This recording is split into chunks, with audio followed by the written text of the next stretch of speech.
पाकिस्तानी तालिब इल्म वजाहत हुसैन चीन की साउथ वेस्ट यूनिवर्सिटी में ज़ेर तालीम हैं। वो एक तजर्बाती फॉर्म पर अपनी टीम के हमराह बहार के मौसम पर फील्ड रिसर्च कर रहे हैं। टीम का मकसद ये है कि बुवाई के अहम मरहले के दौरान फसलों के नमूने जमा करके पौधों की नशोनुमा की निगरानी और फसलों की नई अक़साम पर तहकीक को आगे बढ़ाया जाए। बहार की काश्त के मौसम में खेतों में काम करके मैं वाकई बहुत अच्छा महसूस करता हूँ। फील्ड वर्क लेबॉर्ट्री के काम से काफ़ी मुख्तलिफ होता है।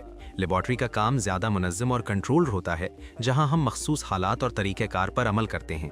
लेकिन खेत में मौसमी तब्दीली, मौसम और मिट्टी की हालत जैसे कई अवामिल हैं जो मुसलसल बदलते रहते हैं। इसलिए हमें हालात के मुताबिक खुद को ढालना पड़ता है। इससे हमें मसाइल हल करने की महारतों जैसी बहुत सी चीज़ें सीखने का भी मौका मिलता है। साउथ वेस्ट यूनिवर्सिटी आकर मैंने पौधों की मॉलिक्यूलर बायोलॉजी से मुताल्लिक कई मॉलिक्यूलर तकनीकें सीखीं। अपने पहले प्रोजेक्ट में हमने मुख्तलिफ खेतों से आलू के मुख्तलिफ पत्ते चुने, फिर आलू वायरस वाई और आलू स्पिंडल ट्यूबर वायरॉइड के मुश्तरका इन्फेक्शन का बुनियादी मॉलिक्यूलर तरीक़ेकार शनाख्त किया। वजाहत हुसैन को उम्मीद है कि वो चीन में सीखी गई महारत और इल्म को अपने साथ लाएंगे और पाकिस्तान की ज़रूरी तरक्की में हिस्सा डालेंगे। अब मैं इस बीमारी को कंट्रोल करने के लिए नैनो पार्टिकल पर मबनी तकनीक तैयार कर रहा हूँ। मुझे उम्मीद है कि इस तहकीक का मुस्तकबिल में अहम किरदार होगा। पाकिस्तान एक ज़रूरी मुल्क है जहाँ फसलों के बेहतर इंतज़ाम और बीमारियों पर मौसर अंदाज में काबू पाने के लिए जदीद तहकीक की अशद ज़रूरत है।